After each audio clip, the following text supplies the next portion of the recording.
Bonjour et bienvenue sur 13e rue.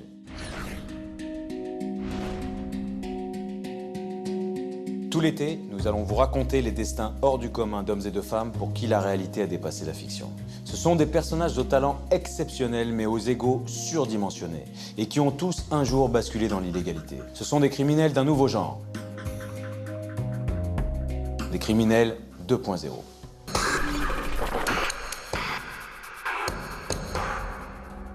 Cette semaine, je vous emmène dans l'univers de la prostitution de luxe à travers le portrait d'une Anglaise au parcours teinté de mystère. Margaret MacDonald, la Madame Claude du XXIe siècle. Difficile d'imaginer chez cette Anglaise de bonne famille une proxénète et une chef d'entreprise sévère et manipulatrice. Mais elle a pourtant monté à elle seule une multinationale du sexe rayonnant dans toute l'Europe. Une véritable agence de plus de 400 escortes, gérée minutieusement à l'aide d'un simple ordinateur et de quelques téléphones portables. Grâce aux témoignages inédits de sa plus fidèle collaboratrice, grâce également aux récits des policiers et des juges qui ont enquêté sur l'affaire, ce documentaire exclusif retrace pas à pas le parcours de Margaret MacDonald, la pionnière du proxénétisme 2.0. Palais de justice de Paris, octobre 2003. Sur le banc des accusés, Margaret MacDonald, 44 ans. Jugée pour proxénétisme, cette Anglaise de bonne famille fascine. Toute seule, elle est soupçonnée d'avoir monté une multinationale du sexe, une agence de plus de 400 filles. C'était la mère Mackerel, mais du 21e siècle. Margaret MacDonald, c'est la version 2.0 de Madame Claude, la fameuse proxénète qui fournissait le tout Paris des années 70 en call girl. Pour les journalistes qui se pressent au tribunal, Margaret MacDonald est une pionnière, une cyberproxénète. Elle était clairement en avance par rapport à la technologie et elle a très vite vu à quel point les nouvelles technologies pouvaient servir son business. Dans le milieu de la prostitution, Margaret MacDonald détonne. Elle a fait des études de commerce et parle 6 langues. Pas courant chez ceux qu'on appelle les proxos. Dans ce monde-là, on a plutôt tendance à croiser des gens qui sont plutôt des losers. Mais Margaret MacDonald, c'est surtout un caractère, une personnalité à déchiffrer. Au-delà des faits, il y a chez elle un univers psychologique riche, nourri de contradictions qu'il faut décrypter. Margaret MacDonald a besoin d'avoir une cour. Elle a besoin d'avoir autour d'elle des filles qui l'adulent petit à petit, qui vont avoir besoin d'elle. Elle surmonte sa sex family. La sex family, Axel en a fait partie. Aujourd'hui, loin de tout ça, elle était à l'époque escort girl au sein de l'agence de Margaret MacDonald. Axel est donc la mieux placée pour nous éclairer sur l'Anglaise. Elle était très dure, mais elle était très sérieuse. Elle nous payait rubis sur ongle quand elle nous devait de l'argent, c'était immédiat. Associé à d'autres, le témoignage d'Axel permet de reconstituer pas à pas le cheminement matériel, intellectuel et psychologique qui a mené Margaret MacDonald à devenir la Madame Claude du XXIe siècle. Pour moi, c'est comme monter une entreprise. Peu importe ce que je vends, j'aime me voir comme le Bill Gates du monde des escortes.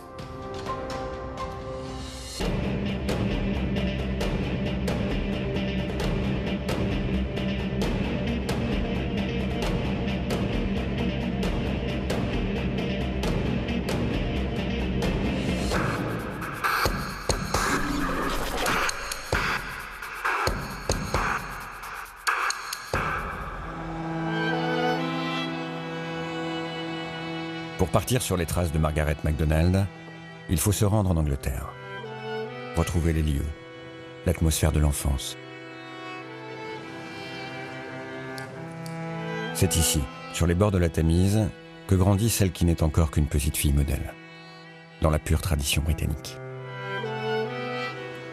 Windsor, 30 000 habitants. 40 km à l'ouest de Londres, juste à côté de l'aéroport d'Heathrow, l'un des plus grands du monde. Windsor est une ville à l'ambiance si particulière.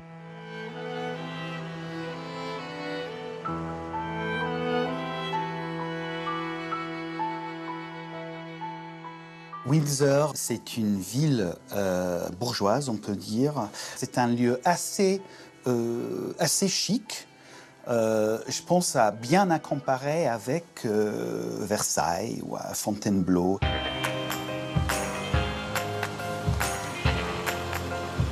La ville est même jumelée en France avec la très sélecte Neuilly-sur-Seine. À Windsor, il y a surtout un château, résidence de la famille royale britannique. L'imposant édifice accueille la reine d'Angleterre lorsqu'elle n'est pas à Buckingham Palace. Au coin des rues, la silhouette de la reine Victoria rappelle la grandeur passée de l'Empire. Jane Hosmer a fréquenté la même école pour filles que Margaret. Elle se souvient des années 70 à Windsor. C'était une ville assez conservatrice. C'était un peu comme si le comportement de chacun était influencé par Dieu. Il n'y avait pas beaucoup d'actions, il n'y avait pas grand-chose à faire, ni beaucoup d'endroits où aller. Si les MacDonald, comme leur nom l'indique d'origine écossaise, s'installent à Windsor, ce n'est pas un hasard. La ville correspond bien au style de vie des parents de Margaret, Matilda et John. Son père était un ancien de l'armée de l'air britannique, donc l'RAF, qui s'est converti apparemment en homme d'affaires. À Windsor, le père de Margaret a décidé d'installer la famille au cœur du quartier de St. Leonard's, une zone résidentielle privée et cossue, à l'écart du centre-ville, précisément dans cette maison. Une vaste demeure confortable de 6 pièces. C'est ici que la jeune fille va grandir avec sa sœur Eileen et son frère Kenneth. Margaret est l'aînée de la fratrie. Les journées sont studieuses, encadrées par une mère devenue institutrice sur le tard. On peut imaginer une ambiance à la maison assez ferme de discipline. Une ville aux traditions séculaires, une famille stricte. Tout naturellement, durant son enfance, Margaret MacDonald va être amenée à fréquenter des écoles religieuses comme la St. Bernard's Convent School, un couvent. Pour la jeune fille, chaque journée de cours commence par une prière. Les écoles couvents sont dirigées par l'Église catholique et souvent les professeurs sont des bonnes sœurs. Donc ça fonctionne avec des règles religieuses très strictes. Les catholiques sont en minorité, évidemment, en Grande-Bretagne, mais c'est normalement de très très bonnes écoles, hein, avec beaucoup de discipline. Une éducation chez les nonnes en Grande-Bretagne, ça signifie souvent une très bonne éducation. Pour Axel, qui sera pourtant très proche de l'anglaise, il y a comme une gêne chez Margaret lorsqu'il s'agit d'évoquer les jeunes années. Margaret n'a jamais parlé de son enfance. Jamais, jamais, jamais. C'était presque un sujet tabou. Je pense qu'elle ne souhaitait pas en parler. À mon avis, elle a eu une enfance, une éducation assez psychorigide. Pas forcément malheureuse, mais en tout cas, elle s'étale sur rien du tout, du tout, du tout. À l'âge de 16 ans, en 79, Margaret va quitter le giron des écoles religieuses pour intégrer une école publique, réservée aux filles. Port de l'uniforme de rigueur à l'anglaise. L'adolescente semble assez solitaire. En tout cas, on ne lui connaît pas de grandes amitiés, de celles qui normalement à cet âge-là vous aident à passer les caps. Quand on arrive comme ça dans une nouvelle école, les groupes d'amis sont souvent déjà constitués. Et c'est parfois difficile de se faire une place, de s'intégrer. Son adolescence a été un peu difficile parce qu'elle n'était pas forcément bien dans sa peau, elle n'avait pas d'amis, elle devait être très renfermée. On ne la remarquait pas particulièrement. Grandir dans une ville comme Windsor, je peux m'imaginer que si on a, en tant qu'enfant, petit garçon ou fille, un peu la graine de rebelle, voilà, c'est les circonstances parfaites pour encourager ce genre de sentiments. Pourtant, à l'époque, rien ne laisse encore présager que la discrète Margaret MacDonald mènera un jour une vie aux antipodes de l'éducation reçue à Windsor.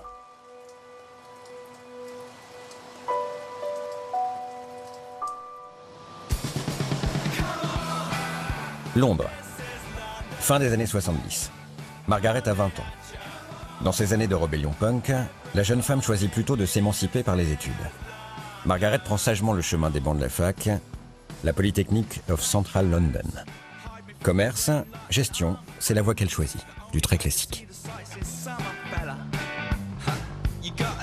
Cette école-là qu'elle a fait, Central London Polytechnic à l'époque, avait une très très bonne réputation aussi, notamment pour les langues. Très pratique, beaucoup d'échanges avec d'autres pays européens. Margaret va en profiter. car elle a un don exceptionnel pour les langues. En 1982, à 22 ans, dans le cadre d'échanges entre sa fac de Londres et l'étranger, elle quitte enfin Windsor et sa famille. C'est sa première vraie rupture avec le moule familial. Direction la France et Reims. Elle y suit les cours de l'école supérieure de commerce. Dans l'annuaire des anciens, on trouve son nom, Promo 84. Elle connaissait bien la France, elle maîtrisait le français, elle était à l'aise, très à l'aise. Elle a fait un parcours éducationnel exemplaire. De bonnes études et surtout la maîtrise dès cette époque de plusieurs langues. Le français donc, mais aussi l'italien et l'allemand. Margaret MacDonald semble prête pour le marché du travail. En revanche, sur le plan humain, la jeune femme paraît beaucoup moins à l'aise. D'après ce que j'ai compris, elle n'a pas du tout de relation de fac, ni d'amis très très proches. Donc pour moi, c'est une femme qui est très solitaire, qui aime cette solitude et qui en même temps en souffre. Pour Margaret, l'essentiel semble ailleurs. Dans le parcours qu'elle a eu, on n'a pas à mettre sur la table ses émotions ou ses... Elle fait quand même des études d'économie et de gestion. Elle ne va pas faire les beaux-arts, elle ne va pas faire des études de sociaux, elle ne va pas faire de la psycho. Elle se met dans la catégorie de quelqu'un qui veut prendre sa vie en main, la gérer. Il y a une rupture d'ailleurs avec sa famille. Elle mène sa vie seule, solitaire. Diplôme en main, soulagée de respirer pour la première fois, loin de sa famille et des convenances de l'éducation anglaise, Margaret va décider de ne pas retourner dans son pays.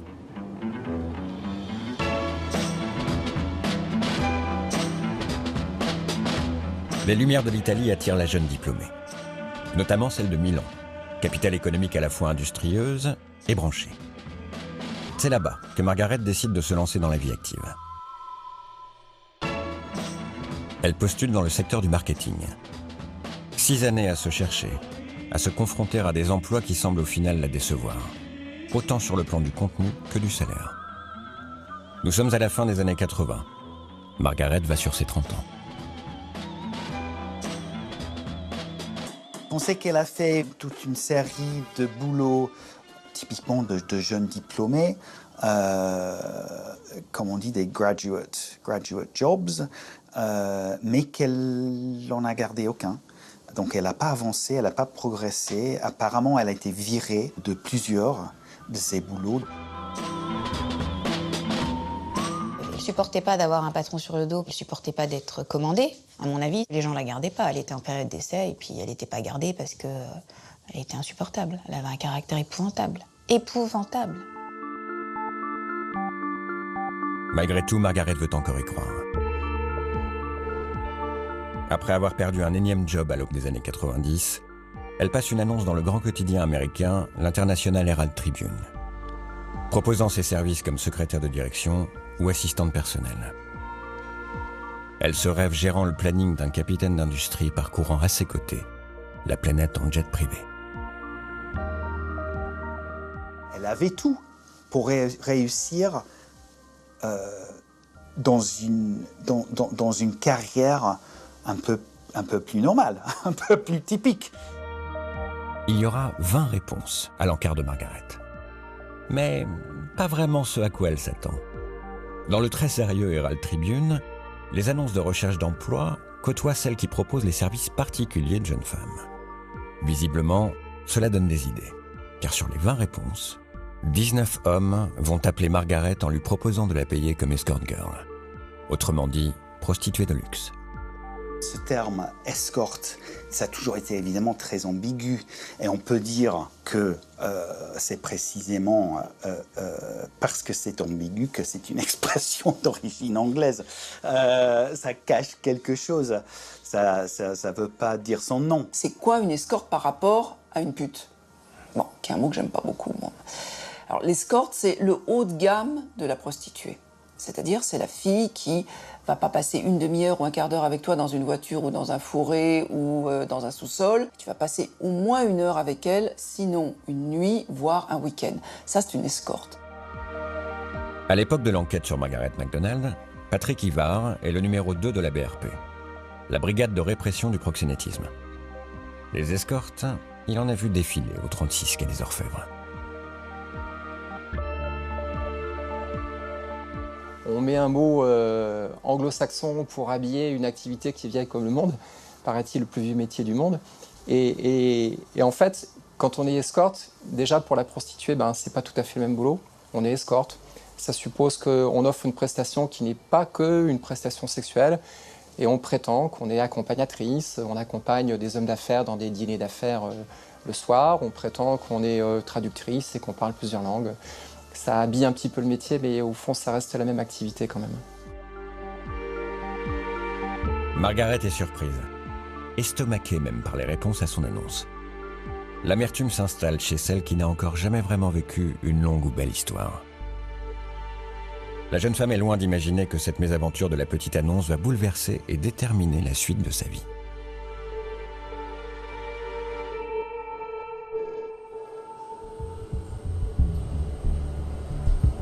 À Milan, en 1992, la vie de Margaret bascule. Elle a 33 ans. Sur le papier, un monde sépare l'univers de la jeune fille de bonne famille anglaise de ce milieu des escortes. Et pourtant, les retours de la petite annonce passée dans le Herald Tribune ont de manière surprenante germé dans l'esprit de la jeune femme. Elle se lance. Cette fois, ce n'est pas pour devenir assistante que Margaret MacDonald passe une annonce, mais bien pour ferrer des clients en tant qu'escort girl. Question donc, pourquoi en arrive-t-elle à prendre une décision aussi radicale? Elle a dit pendant le procès qu'elle avait une dette à payer et c'est pour ça qu'elle a, pour la première fois, travaillé elle-même comme escorte. Une dette contractée à Milan. Si c'est exact, il y avait forcément d'autres solutions que la prostitution pour l'anglaise. Il faut chercher ailleurs. Il y a des raisons profondes. Des raisons psychologiques qui ont poussé Margaret à agir de la sorte. C'est une femme à défi. Il y a 19 hommes qui répondent. Je vais essayer, qu'est-ce que je risque? Peut-être que ça va me renvoyer à quelque chose de positif, peut-être que je vais découvrir un autre monde, peut-être que je vais aller vers autre chose. Elle tente l'expérience.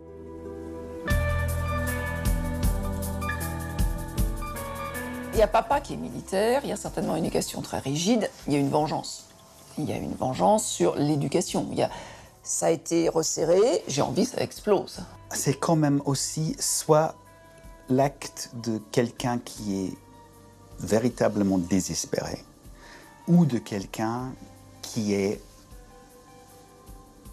a de toute façon la capacité d'être assez froid. Mais il y a encore autre chose qui aurait pu pousser Margaret à tenter l'expérience d'escorte. Quelque chose de plus ancré en elle. On voyait qu'elle en voulait aux hommes, beaucoup, beaucoup. Elle parlait d'eux très mal.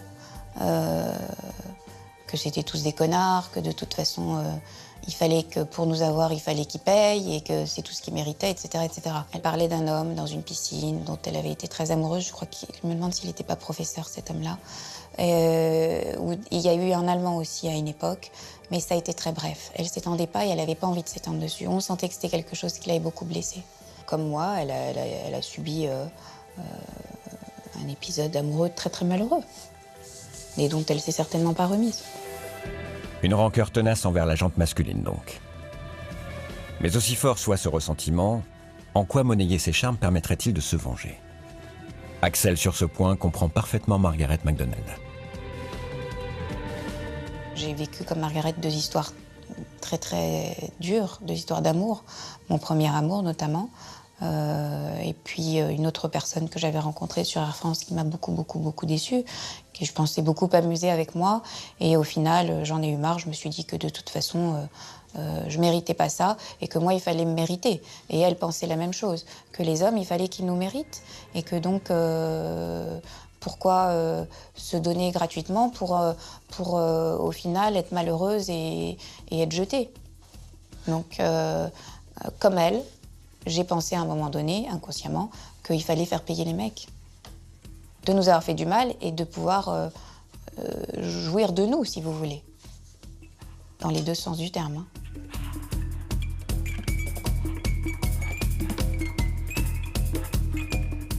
Je trouve qu'au final, c'est nous qui gagnons. Parce qu'il nous abat, ou alors contre de l'argent. Donc il nous abat complètement. plutôt que toutes ces filles qui vont à droite à gauche gratuitement ou en tout cas comme ça. Là, je me dis qu'au moins, on est mis en valeur parce qu'on nous paye, donc on nous valorise. Avec cette analyse, Axel apporte une pièce essentielle au puzzle, si l'on entend reconstituer et suivre le cheminement psychologique de Margaret MacDonald. À l'époque, si la Britannique tente l'expérience d'escorte, il faut en rappeler le contexte. Elle est plutôt solitaire, n'a pas de petite amie, ne gagne pas suffisamment bien sa vie à son goût, et autre point clé, Margaret ne se sent pas au meilleur de son sex appeal. Elle a notamment fortement grossi. Devenir escorte occasionnelle lui ouvre de nouvelles portes sur la vie et donne du relief à son existence. Ça lui plaît, elle découvre, dit-elle, un monde féerique avec des hommes polis. Et c'est sûr que dans la mesure où l'homme va payer, il y aura relation sexuelle. Si elle va dans une boîte de nuit, elle n'est pas terrible. Elle peut rentrer toute seule. Là, elle sait qu'il y aura relation sexuelle. Et qu'en plus, elle sort avec du fric. Argent, sexe, luxe. La vie de Margaret MacDonald chavire. Pour sa première relation sexuelle tarifée, dans un bel hôtel à Monte-Carlo avec un Anglais de très bonne éducation, elle touche un tiers de son salaire mensuel de l'époque, près de 3 500 francs. En 92, c'est une somme. Son avocat, Emmanuel Marcini, l'un des pénalistes français les plus réputés, se souvient que Margaret, dans une belle confusion des genres et des sentiments, va même à un moment donné nouer une relation suivie avec l'un de ses clients. Je crois savoir de mémoire qu'elle avait eu une relation amoureuse avec, dont elle a d'ailleurs fait état au service de police et à la justice, avec quelqu'un du Moyen-Orient qui était assez aisé financièrement et avec lequel, de mémoire, les choses ne s'étaient pas nécessairement bien terminées. Effectivement, l'idylle se termine au bout de 19 mois. Mais cette fois, Margaret ne le vit pas aussi mal que d'habitude. Pour la première fois, elle a le sentiment que c'est elle qui a les clés, que c'est elle qui décide. Paradoxalement, c'est en jouant ce jeu d'escorte occasionnelle que Margaret MacDonald trouve enfin un peu de légèreté avec les hommes. Un peu de cynisme aussi. Car l'argent joue désormais un rôle moteur dans la vie de la trentenaire. Argent et sexe entremêlés, Lisa connaît bien. Française installée à Genève depuis près de 15 ans, elle y dirige une maison close. Comme Margaret, Lisa a débuté en tant qu'escort girl occasionnelle et indépendante. Les deux femmes ont travaillé à la même époque. Une période faste. Juste avant les années 2000, on avait la chance de pouvoir avoir de très bons revenus. De très très bons revenus. Pour vous donner une moyenne, et Dieu sait qu'en étant mère de 2 enfants déjà, je travaillais relativement peu, mais à l'époque, il m'arrivait très souvent d'atteindre de façon mensuelle entre 25 et 30 000 francs français. L'argent était très important, vivre confortablement était important. Comme c'était une femme qui n'avait pas d'amis et pas de vie sociale vraiment, elle sortait systématiquement manger dehors. Elle profitait de la vie et pour ça elle avait besoin d'argent. L'argent était vraiment une chose importante. Pour quelqu'un de ses origines, ça a quand même dû être un grand pas. Et c'est presque comme si, une fois ce cap franchi, elle s'est tout permis. Désinhibée, Margaret MacDonald va désormais tracer sa route, quitte à flirter de plus en plus dangereusement avec les garde-fous. En devenant escorte, Margaret MacDonald a comme ouvert la boîte de Pandore. Et elle va vouloir aller plus loin. Au bout de 3 ans de cette nouvelle vie, elle entrevoit la possibilité de monter un vrai business autour de cette activité. L'idée d'une agence internationale va alors mûrir. Nous sommes en 1995. Margaret a 36 ans. Elle ne s'est pas levée un matin en se disant « Tiens, je vais organiser un réseau d'escorte internationale ». La réalité est toujours beaucoup plus complexe. Margaret MacDonald a été escorte elle-même. Elle a fréquenté un certain nombre de jeunes femmes qui étaient pour la plupart devenues des amies au début, qui se livraient effectivement à des activités d'escorte. Et puis, naturellement, elle s'est retrouvée, parlant plusieurs langues, étant organisée, structurée, à prendre les choses en main, si je puis dire. Pour l'avocat, Margaret MacDonald aurait monté un réseau d'escorte presque malgré elle. Presque pour rendre service. Maître Marcini sait pourtant que sa cliente était bien trop intelligente pour ne pas se douter qu'en créant une telle entreprise, elle devenait au regard de la loi de certains pays, dont la France, une proxénète. Le fait qu'elle mette en relation un client avec une fille qui se prostitue, en ça, elle devient proxénète en France. Ce qui n'est pas vrai en Angleterre, ce qui n'est pas vrai en Allemagne, ce qui n'est pas vrai dans d'autres pays.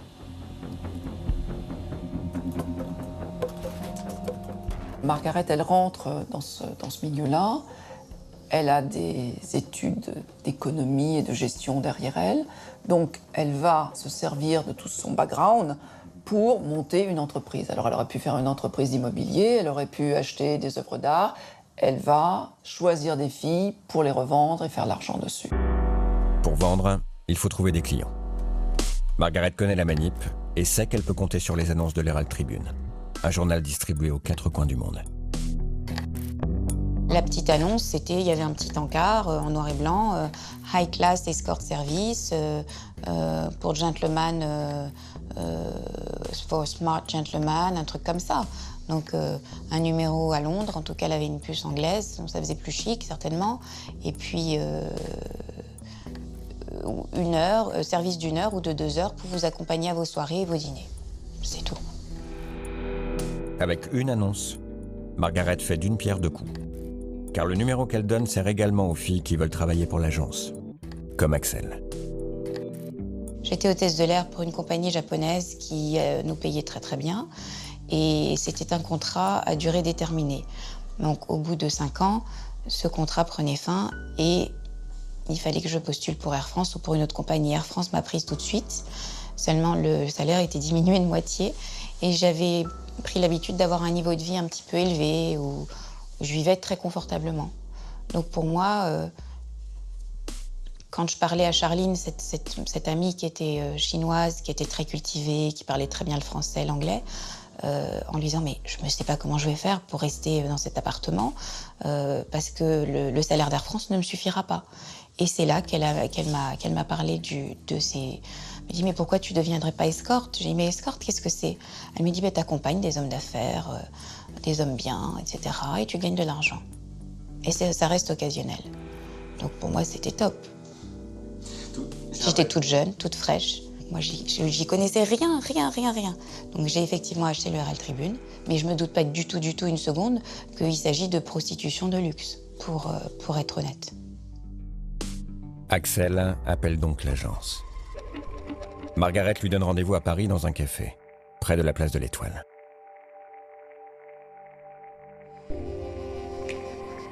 Il faisait beau. Elle était habillée super cool. Je m'attendais pas du tout à voir un personnage comme ça parce que au téléphone, elle avait une voix très très sensuelle, assez jeune, etc. Et moi, j'arrive, je vois une femme qui avait beaucoup d'embonpoint, les cheveux gris, pas très soignés, un sac en plastique d'un supermarché en guise de sac à main. Ça a été très rapide. Il y avait 2 filles avant moi. On était un petit peu comme, on allait un peu comme à un casting. On s'asseyait, elle nous prenait en photo avec un Polaroid, on donnait notre carte d'identité. À l'époque, il n'y avait pas tous ces smartphones, donc elle ne prenait pas la photo de la carte d'identité, elle notait toutes les coordonnées. Et elle nous disait, alors voilà, toi je te classe dans la catégorie 1, 2 ou 3. À savoir que les 1, c'était les pas terribles, les moches quoi. Les 2, c'était les moyennes, et les 3, c'était les top modèles. Il y avait des top modèles. Donc moi, j'étais dans les 2. Dès ses premiers pas dans ce business si particulier, Margaret rôde ses méthodes de travail. Pour rencontrer les escortes potentielles, elle n'hésite pas à quitter Milan et à beaucoup voyager, quitte à supporter des frais de transport et d'hôtel conséquents. Elle voulait rencontrer toutes les filles parce qu'elle voulait savoir à qui elle avait affaire et elle voulait être sûre de qui elle envoyait à ses clients. Elle voulait avoir, entre guillemets, de la marchandise de qualité. une personne est particulièrement bien placée pour parler de Margaret MacDonald. Il s'agit du procureur de la République à l'initiative des poursuites contre la Britannique. Marie-Hilda Guino a particulièrement été marquée par l'affaire, en raison surtout de la personnalité de Margaret MacDonald. Une femme différente dans ce milieu de la prostitution. Madame MacDonald avait à cœur de choisir des femmes de tout profil, mais toujours un certain chic, une certaine allure, qui savait se farder, s'habiller remarquablement, etc. Mais pas du tout tapageur et pas du tout le genre, comme on dit vulgairement, Vénus des trottoirs ou pute. On pouvait jouer un rôle aussi. Si la personne voulait une fille très vulgaire en arrivant, et on pouvait jouer un jeu de rôle un peu. Mais c'est vrai que les filles ne faisaient pas du tout filles du trottoir de la rue Saint-Denis. Non. Il y avait beaucoup d'étudiantes, il y avait pas mal de mannequins. Hein. Il y avait des filles qui étaient directrices de boutique pour des grandes marques de haute couture. Il y avait de tout. Margaret MacDonald cherche donc avant tout des filles de la bonne société. Mais la vraie force de son agence réside encore ailleurs. En cette fin des années 90, Margaret va savoir jouer des nouvelles technologies comme personne. Elle est à un moment où c'est le début d'Internet, le tout début. Donc, comme c'est une femme qui a fait des études, qui a fait de l'économie, elle se sert de tous les outils qu'elle a à sa disposition. Donc, elle a X téléphones portables, elle a X cartes SIM différentes, elle a un ordinateur, elle a tout ce qu'elle peut utiliser, elle le fait. Elle était clairement en avance par rapport à la technologie et elle a très vite vu à quel point les nouvelles technologies pouvaient servir son business.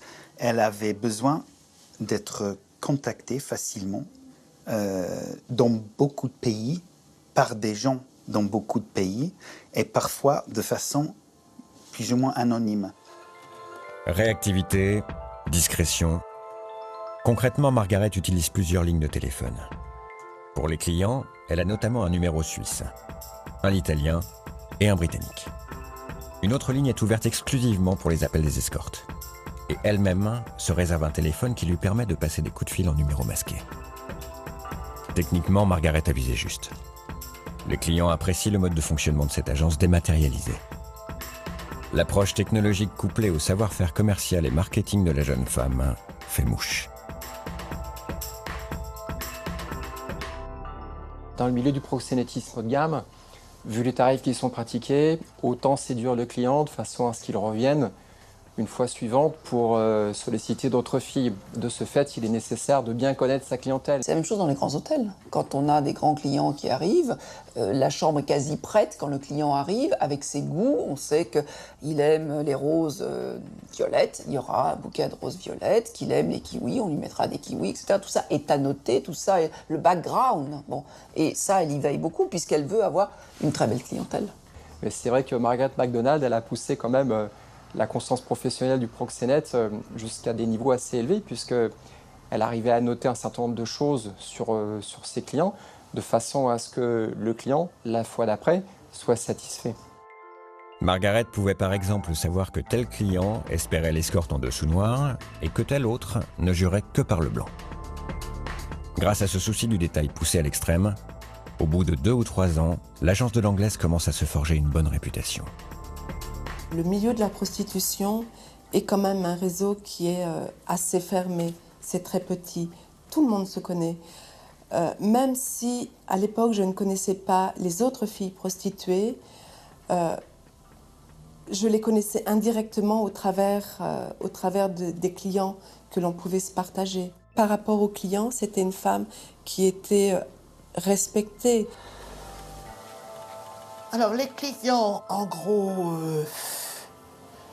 ce qu'on appelle maintenant du people sportif, people TV, et puis industriel. Alors, les noms des clients de Margaret MacDonald, je crois que j'ai dû les oublier. Une chose est sûre, les clients de l'agence sont des gens aisés, prêts à débourser des sommes importantes pour profiter des filles sélectionnées par Margaret. À l'époque, Axel gagne beaucoup d'argent. C'était énorme, donc on a vite envie de recommencer. C'était un peu un cercle infernal. C'est qu'on gagnait tellement d'argent qu'après, on n'a plus envie de travailler pour On gagnait en 2 heures pratiquement un mois de salaire, quoi, je veux dire, au SMIG pour quelqu'un. Donc c'était énorme, énorme, énorme. Il y a des filles qui travaillent à plein temps. Moi, je faisais peut-être 3 clients par mois parce que je travaillais à côté chez Air France, mais ça m'aidait à vivre confortablement. À habiter un joli appartement dans le 16e et à gâter ma mère ou mes amis qui étaient en difficulté. Je gagnais peut-être à l'époque, je dis 3 clients, comme je travaillais quand même avec d'autres agences, je gagnais peut-être 20 000 francs par mois. En plus de mon... Je parle de commission donnée et en plus de mon salaire d'Air France. Mais la vraie gagnante, c'est Margaret, qui s'assure un pourcentage conséquent sur les rencontres tarifées de ses escortes. La définition même du proxénétisme. Pour les règlements, elle demandait à l'époque en francs 5 000 francs la prestation. Elle prenait 40%, donc on gardait 3 000 francs et on lui envoyait 2 000 francs. Les mandats Western Union n'étaient jamais envoyés au nom de Margaret MacDonald, mais au nom de Helena Cañas. Elle avait un compte Crédit du Nord, c'était Helena Cañas, je me souviens très bien. Ce compte, Margaret l'a ouvert en Espagne avec un nom d'emprunt, donc. À la fin des années 90, l'entreprise de Margaret MacDonald, qui compte des dizaines de filles à travers l'Europe, est florissante. Si bien qu'à Milan, l'Anglaise ne se prive de rien. Elle se lâche même. Passe des heures ici, au Harbour, le club de sport le plus huppé de la capitale lombarde. Et les boutiques de luxe de la galerie Victor Emmanuel lui sont désormais accessibles.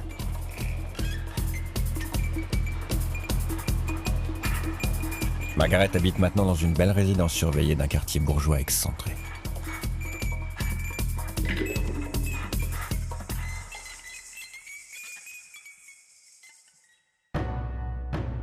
Si les affaires marchent aussi bien, c'est que Margaret MacDonald a une manière bien à elle de s'impliquer au quotidien dans les affaires courantes de l'agence. Un style de gestion qui frappe Daniel Rigour, à l'époque chef de la BRP, la brigade de répression du proxénétisme. Elle gérait de A jusqu'à Z. Bon, pour reprendre un ancien terme, c'était la mère Macrel, mais du 21e siècle. Elle drivait en quelque sorte les escort girls qu'elle employait. Alors on choisissait un pseudo. Alors quand je lui disais Helena, elle me disait non, ça fait trop russe, etc. Donc je disais bon, un A et un X. Alexia, est-ce que ça tombe bien? Oui, Alexia, c'est très bien. Donc voilà, on fonctionnait comme ça. Donc quand elle m'appelait, elle ne m'appelait jamais par mon vrai prénom. Elle me disait Alexia, dans 3 quarts d'heure, il faut que tu sois au Georges V. Elle s'imposait aux autres. Il y en a une d'entre elles qui m'a dit, vous comprenez, elle était capable de venir sur un premier rendez-vous avec une personnalité importante, de voir comment j'étais habillée et de me dire, tu as mis trop de mascara. Margaret MacDonald est parfois même capable d'aller beaucoup plus loin dans ce besoin d'encadrer ses filles. Elle avait en fait une sensibilité réelle et une très grande culture. Car elle était capable de citer tel ou tel poète anglais ou allemand, aussi bien dans sa langue naturelle, l'anglais, mais aussi dans la langue de l'auteur, pour expliquer telle ou telle chose qu'elle souhaitait voir faire par une de ses escortes. Mais chez Margaret, la conscience professionnelle et le sens de l'organisation flirtent souvent avec l'autoritarisme et l'envie de dominer. Elle avait exactement mes jours de repos pour savoir quand est-ce qu'il fallait me faire travailler ou pas. Et quand je rentrais de rotation, j'étais crevée, il m'arrivait de me coucher. Elle m'appelait, pas moi, à minuit, 1h du matin, en me disant voilà, t'as quelqu'un, rendez-vous dans une demi-heure, 3 quarts d'heure au Crillon. Mais je lui disais, mais Margaret, mes ongles sont pas faits, mes jambes sont pas épilées. Oui, il faut que tu sois prête et que dans les 3 quarts d'heure maximum, tu sois à l'hôtel. Il faut toujours que tu sois nickel quand je t'appelle. Sache que c'est la dernière fois que je te le dis. La prochaine fois, je ne t'appelle plus. Elle faisait peur. Moi, parfois, j'avais peur. Je tremblais en décrochant le téléphone. La rudesse de Margaret avec les filles, Lisa, elle, peut la comprendre et l'analyser. Je peux être relativement sèche dans ce que je leur dis, parce que je sais exactement ce qu'on fait quand la porte est fermée, quand on se retrouve seul avec le client. Margaret MacDonald est quelqu'un qui a mis les choses en coupe réglée et intelligemment. C'était vraiment un chef d'entreprise. Et en ça, elle est assez crispante et repoussante. Cette façon de gérer l'argent, les filles, les rendez-vous, le planning, disons, de leur occupation, c'est un job terrifiant. Et c'est un job qu'elle effectuait comme elle aurait effectué ça, sans considération finalement de la personne ni quoi que ce soit, quoi qu'elle en ait dit. Qu'elle exécutait comme elle aurait vendu, je ne sais pas, des vêtements ou je ne sais quoi, avec la rentabilité qui devait être calculée en fonction de ça. Elle était très dure, mais elle était très sérieuse. Elle nous payait rubis sur ongle quand elle nous devait de l'argent, c'était immédiat. On n'attendait pas 3, 4, 5 jours, une semaine. Par contre, il fallait qu'on soit super réglo, nous aussi. Elle était dure, très dure, mais elle était super réglo. Tous ceux qui ont travaillé sur l'affaire McDonald ou qui connaissent personnellement Margaret s'accordent sur un point. Il y a chez elle, au-delà de l'argent, un autre ressort qui la pousse à faire ce job. Un ressort psychologique, inconscient. Je crois qu'il y avait un problème affectif, et ce manque affectif, je pense qu'elle le compensait en mangeant. Mais attention, elle faisait que des très bonnes tables, elle buvait du très bon vin, c'était une épicurienne, donc elle allait dans des super restos. Oui, Margaret mangeait beaucoup. Et moi, quand je l'ai rencontrée, elle était presque obèse. Elle était monstrueuse. La nourriture, c'était son seul plaisir, quelque part. Elle n'avait pas de mec, elle n'avait pas de famille, elle n'avait pas d'enfants. Ses copines, voilà, elle n'avait pas de vrais amis. Et la bouffe, c'était ce qui lui faisait du bien, certainement la seule chose, parce que je ne pense pas que c'était une femme heureuse, au fond. Je pense que c'était une femme très malheureuse.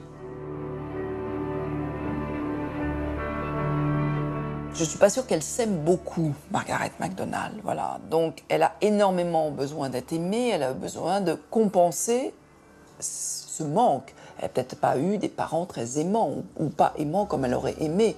Donc, qu'est-ce qu'elle va rechercher? Des clients qui ont besoin d'elle, c'est une première cour, des filles à qui elle apporte de l'argent, qui lui rapportent de l'argent, avec qui elle crée des liens d'amitié, de complicité, presque, pour certaines, elle en devient la maman ou la grande sœur. Bon. Donc il y a tout ce lien.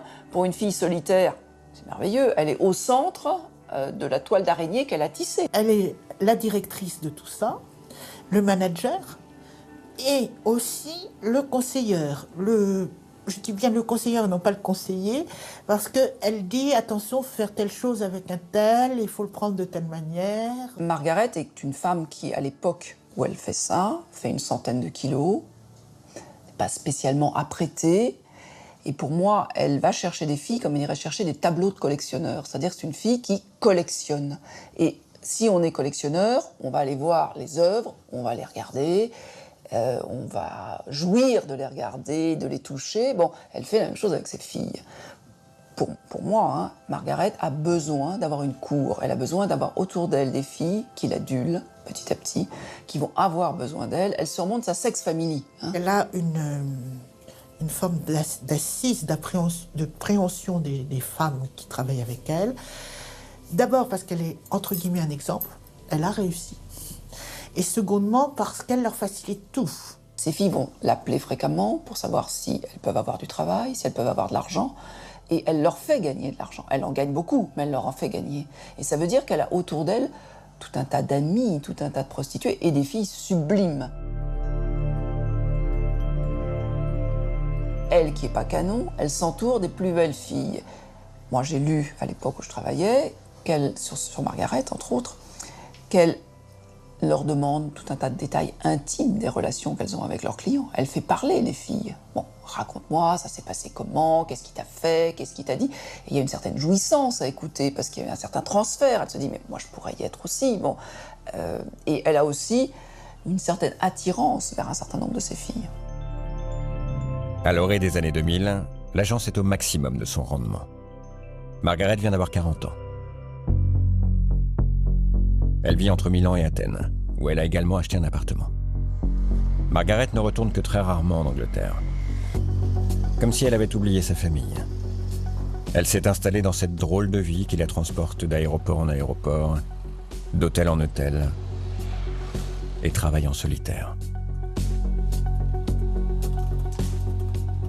Margaret McDonald, à l'époque, était considérée comme une femme qui avait bien réussi, tout au moins dans notre milieu. La réussite dans ce milieu s'évalue au compte en banque. Celui de Margaret est fourni. À l'époque, la Britannique affirme dégager chaque mois un bénéfice net de 20 000 livres, l'équivalent de 32 000 euros. Une somme qui peut faire perdre le sens des réalités et pousser Margaret à baisser la garde vis-à-vis de ses activités, considérées dans certains pays, dont la France, comme totalement illicites.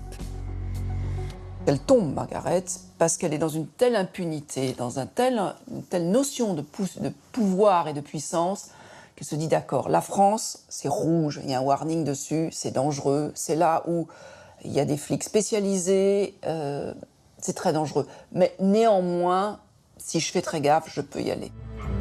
Margaret est loin d'imaginer qu'à partir de 2001, les policiers français se sont mis à la pister. On a interpellé une proxénète qui, au cours de sa garde à vue, nous a dit « Mais moi, ce que je fais, il y a d'autres qui le font, et je connais une personne pour laquelle j'ai travaillé, qui fait ce que je fais, mais en beaucoup plus grand. » C'est là qu'on découvre, derrière une petite façade d'un réseau quand même, qui est je sais pas de mémoire, peut-être d'une quarantaine, hein, voilà, qu'il y a beaucoup plus grand. Ils vont s'intéresser à Margaret, à son réseau, à voir petit à petit, à remonter la filière de Margaret, la mettre sur écoute, et elle va être sur écoute pendant des mois avant de savoir à quel moment elle arrive en France et à quel moment on va pouvoir la serrer, quoi. La force de Margaret MacDonald, c'est en même temps sa faiblesse. Sa force, c'est d'être très organisée. Mais sa faiblesse, c'est de l'être trop et de ne faire confiance à personne et de tout faire soi-même. C'est parce qu'elle ne sait ni ne veut déléguer que Margaret vient à Paris en mai 2002. Elle arrive de Bruxelles pour rencontrer une fille, une possible escorte. Margaret lui a donné rendez-vous dans un café près de la place de l'Étoile, à côté de l'hôtel dans lequel elle a ses habitudes. L'occasion est trop belle pour les policiers de la BRP.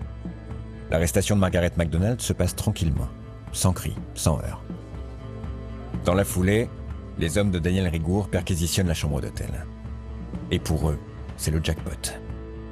Margaret comprend qu'ils vont saisir son ordinateur et que c'est donc fichu.